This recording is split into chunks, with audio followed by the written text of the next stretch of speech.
Hello, everybody. So this is Anup, senior coach at Leverage Edu. The other platforms you've been connected to Leverage. So today's topic, obviously, will shortly take up a recap of what we are going through a series of a PhD related topics that we're going to, like PhD abroad. And then we have also talked about in previous sessions about PhD in particular geographies like US, and today we'll talk about UK. So in this today's session, we are going to cover, the how the PhD is at pursuing your PhD in universities in the UK, whether in the England or Wales or Scotland or other parts of the United Kingdom.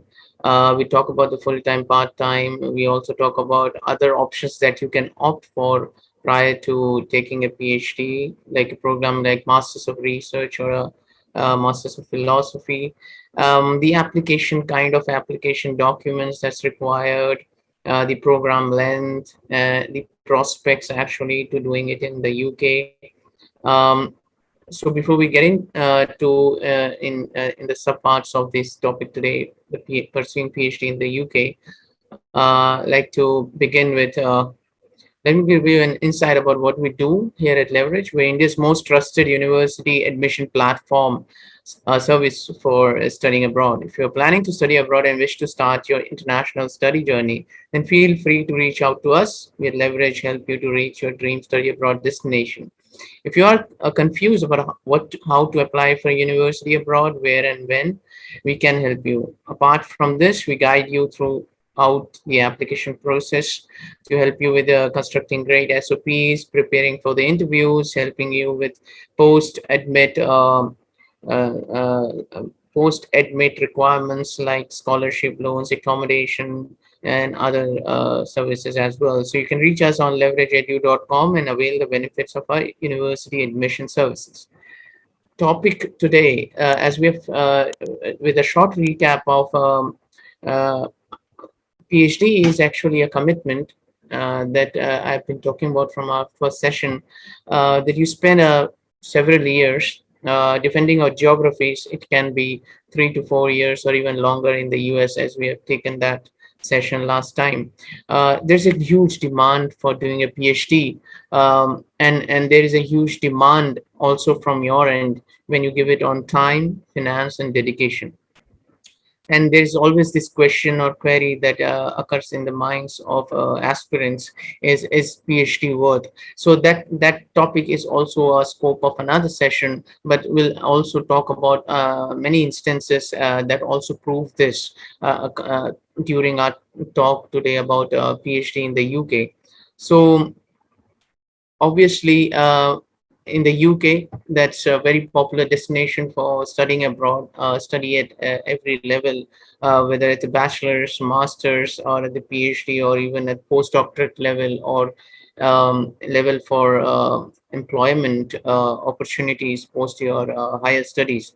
It has always attracted great minds, and it has built up over the years great institutions to give you that opportunity to learn and grow, whether in science, medicine, engineering, or other areas of your research interests. So when we are talking about PhD and when we're talking about UK, I think UK universities obviously have a different system compared to other geographies like US or EU.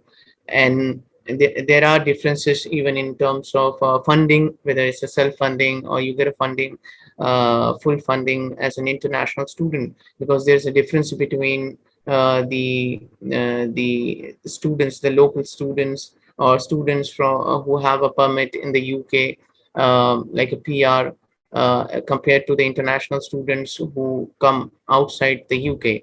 So there are differences in the funding. There's differences in the length of a program. Generally, it's a 3 to 4 years program, whichever field, probably slightly longer for some of the other fields and non-STEM fields. But mostly the projects are funded. And during the talk, we'll also cover where are the portals where you can look for. Basically, the first thing, that comes out of this session as well is how do you search for the PhD programs, and what are the tools and resources that gives you a direct idea about what are the openings in which universities right now. And mostly they do have an intake program in the fall, where it could be September or October. But generally, applying for a PhD independently or with a self-funding is possible across the year. So it depends on your approach to connecting with a suitable supervisor or a potential research group that you want to conduct your research. So that's possible in the UK, whether in STEM or non-STEM. So it's all about how you match an alignment with the supervisor. There are different requirements, basically, depending on the universities that you are applying to. uh, Generally, an upper second class honors is required at the undergrad level, and including a master's degree with a research component, and also your English speaking abilities that you give as an IELTS or minimum score of a 7. But these things can differ based on the university to university. So the top universities do also have stringent conditions on these. But apart from that, what they want to actually look at the level of a PhD is your understanding of the subject. So your understanding on your particular research focus, or the research that you've already taken up prior to applying for a PhD, those things actually matter and have a more higher weightage. That's why they keep a component called research proposal or a research statement. And these statements are also just an idea to take, that how you would be formulating a research, whether you are able to do a literature research or not. So there are a lot of skills that are being scanned through when you are preparing such proposals, or when you're writing your SOPs, CVs, and other letters of recommendations. So when we cover the applications of a PhD in different geographies, in those sessions we'll cover how do you formulate a proposal, how do you formulate a statement of purpose, and how different fields have different ways of writing these documents. So will be covered in the other sessions. So you could take up your PhD in the UK as a full time for 3 to 4 years, while the part time can be taken up to 6 or 7. Your dissertation or thesis deadlines can be extended up to 4 years at the institute's discretion. So basically, 3 to 4 years, you'll be involved in a particular research where you have to build up a thesis and work on growing novel insights in that research project, and then you have to do a dissertation at the end to prove your theories, or your that you kind of believed in the beginning of your research. And many students enroll on a 3-year PhDs only finish their theses in the 4th year. So it depends on a research and research group in different STEM fields, that how your thesis is going to be conducted. And as this is in US and EU, every year there's an annual meet to see your progress. So progress every year is important for the committee to decide that you'll be moving on to the next year, and from there to the next year, and everything is in sync. And then that you're utilizing your studentship or scholarship or the funding that is assigned with the project in a proper way, and you get a proper guidance from academic board or a doctoral committee that is set up post your admission, prior, like beginning of the or the end of the first year.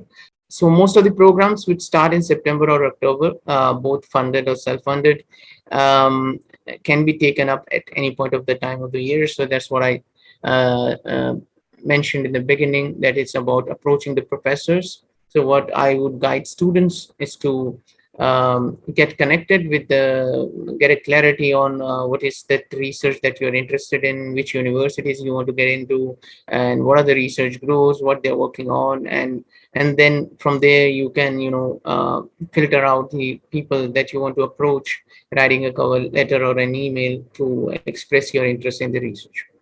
So the majority of institutions, uh, they require the students to possess a master's degree, as I said earlier, including a bachelor's at 2:1.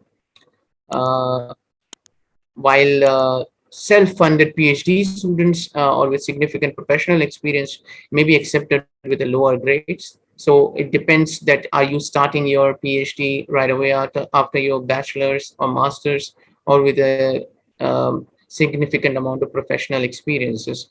So the minimum requirements across the minimum requirements during the admissions all depend on how the research or the researcher is interested in your research. So if the researcher or the group is interested in your work or your previous work and your interests, then most of the other things get really settled, although there is a huge competition when you are enrolling applying for a PhD at a top universities like Oxford, Cambridge, Imperial, UCL.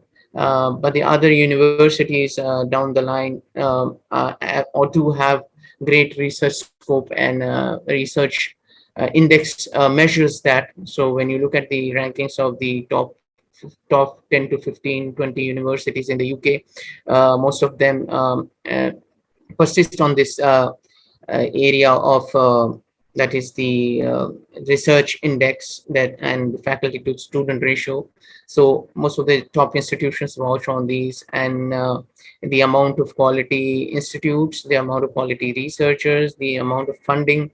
Although post Brexit some funding had been impacted because many institutions have a cross culture of having a lot of integrated funds that comes flowing from EU into the UK. But even after Brexit, there's a lot of opportunities that you also get to have post your PhD in terms of stay back options of a year or a two, of brighter postdoc opportunities in different universities in the UK. if you if you're moving to London, or if you're moving to Glasgow, there's also or the other areas in England or Scotland or Northern Ireland, you can also have a great opportunity to move to other parts of Europe as well, because it's a valuable degree that you get. Also to note that the degree from the particular university does hold a prominence, but what is more important is that your understanding and your alignment and your passion to do a particular research in a particular lab. So it could be, for example, if you are, I'm just taking an example of an English literature, for example, if you want to do a PhD, you would have great departments from the number one Oxford to the universities like Imperial, to Lancaster, to Birmingham, to Leeds, to University East Anglia. So down the road, there's so many universities that you have so many options to apply for as well. But it also depends on your research proposal and your research, that you might be aligned to one of these universities. And the top universities, obviously it requires you to apply early. It requires you to have a great academics, great understanding of the subject in the STEM if you're working, few publications, also demonstration. If you don't have a publication demonstrating that you're able to conduct independent research, because it's a penultimate degree in the STEM science, the STEM field. For example, sciences, it becomes really competitive. It becomes really difficult also to when you are applying to universities like Cambridge, Oxford, Imperial, Manchester, King's, UCL for the biological sciences or computer sciences or other scientific fields, which also requires strong recommendations. If you get so in your application, also has an equal weightage along with the SOPs and the research proposals, and that we cover in later sessions where we talk about application documents. There are also different ways. If you think that you still need to explore a research area or a topic or a two, you could also get into an MPhil or a Master of Research. This it's kind of like a year program that you get taught components, and also you get to do a research for a bit longer length compared to a taught program where you have project work to do at the end. Mostly it includes coursework. So these research component or philosophy or a research degrees also give you idea that how our research is to be conducted, and if you make sufficient progress and you and your work gets upgraded, so there are possibilities to you get you upgraded from MBS degree into a PhD or an integrated program depending on university and the groups that you're applying to. um, so basically, there are five things. Apart from this, there could be changes depending on the application or universities that you are applying when you're making a PhD application in the UK. Obviously, the first thing is to get in touch with potential supervisors, discussing the research interest of his and your alignment to him and the funding for the project. And if you are going through portals and resources that you see advertised projects, you need to get in touch with the professors that are advertised on those portals, to introduce yourself, to introduce your interests, and that why do you want to do a PhD, and then you set this up, and when you formulate a proposal, that becomes a part of your an application. So prior supervisor must agree in making an alignment and showing interest back. So five documents that are required: CV, academic transcripts of your bachelor's and master's degree, and a transcript which shows the grades that you've got.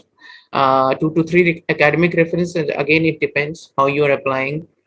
Some groups require two, some may require three. The programs might require one or two references. They should be academic references. They should be from your previous university, academic professors, or faculty that have taught you. A personal statement, where which is again different from a research proposal. Research proposal focuses on the particular topic that is being advertised that you are interested in, or a topic that you have found out in the research group of the potential supervisor while you are going through the website of the program.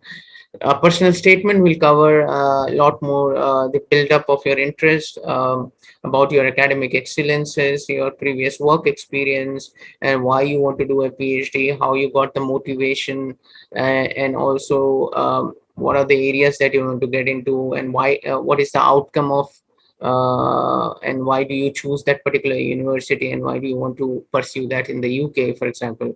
So that would cover a personal statement, and they all depend on the university admission requirements, on the length and the size and other parameters that goes on with these documents. So and also for the some of the subjects like medicine, mathematics, engineering, material science, for the students who are coming outside the EU, as for the international students, for example, going from India or other Asian countries, they might have to give a test, that's an academic technology approval scheme. So they might have to enroll for this and get a clearing process that's called ATAS from Foreign Commonwealth and Development Office. Um, so generally, apart from these documents, you need a proof of English if your education has not been in English language, or you could also get exempted if you have studied for uh, 12 plus 3 plus 2, or 12 plus 4 plus 2 in an English setting, so you get away with um, um, um, English exemption. So what is more important, apart from when you are applying, is your ability to critically analyze and display maturity and research independently and honestly. So these are the skills that are required and highly valued in academia and workplace. So be it in UK, US, or other countries, this is the things that you introspect about yourself. It's a penultimate degree, it's an advanced degree that most of the research groups do provide training. If you get into a program, you get a training, you get rotations, but that's of a less of a nature in the UK. That's what we talked about in US. But in the UK, you get a project that you straight away start working on it, and you do get little trainings from in the research groups that you get into from the previous researchers, or the other your co-fellows. So basically, a maturity, a critical analysis of your research and how you do it, the ability to perform experiments, for example, in biological sciences or computer sciences or data analytics, to be able to do it independently in group and to analyze, ask questions. Honestly, it's very important that you structure your research. You will be made more independent and given very little attention to so whatsoever that will be given by the PI or the research head. So these are the things that is required, and it's valued in the academic industries, and it's also valued in a workplace. So there are huge opportunities in the UK. Post your PhD, you get into an academic job or become an industry researcher, and you could take up a postdoctoral study or a fellowship or a lecturership. So there are a lot of options of working on the taking up courses during your lecturing some few courses of your professor during the term you are delving in the PhD. So it all depends on the university. It depends on the university graduate school admission process. You might need to do some courses. You might also opt for lecturing few courses that gives you a skill of undertaking lectures of students of bachelor students, and those are the skills will be required if you move on into academia and would like to work on as faculty at some point. So these are pretty much the things that will be covered today. And obviously, UK is a great place to start research. And so, if you have prior experience in research, you have papers, you have MPhil degree, you have research experience components, you have published papers, you have conference proceedings, or you also given seminars or webinars, or in during the pandemic, if you've contributed to a research by any means, in addition to your excellent academics and your interest in particular area. So I would recommend applying to the UK. Be a great place to imbibe the knowledge and the environment that you get from the schools like Oxford, Cambridge, Imperial, UCL, KCL, and other schools. That gives you an opportunity to learn and grow and develop yourself independently, and able to publish papers, able to present in great conferences. So these are the opportunities as a researcher, as an early stage researcher or a student of a PhD program should also think about.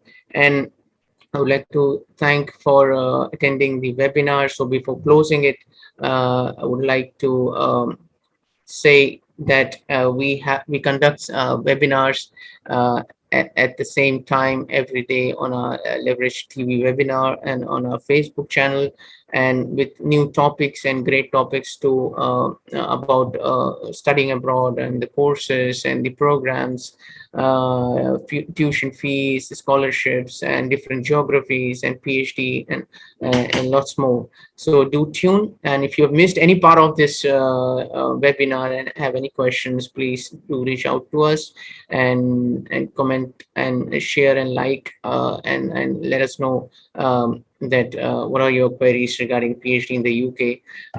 Leverage has recently launched India's largest study abroad scholarship worth 5 crores.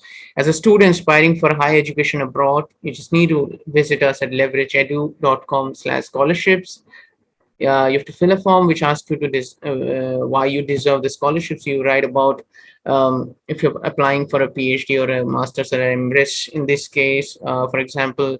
Then you explain how the scholarship is going to help you to cover up the tuition fees. So there is one thing that will also cover up in later sessions would be what the total tuition fees and the the scholarship that is covering your tuition fees, and what are the different tuition fees that you have to pay, and the visa and accommodation and other things that also catches up post your admission in a grad school.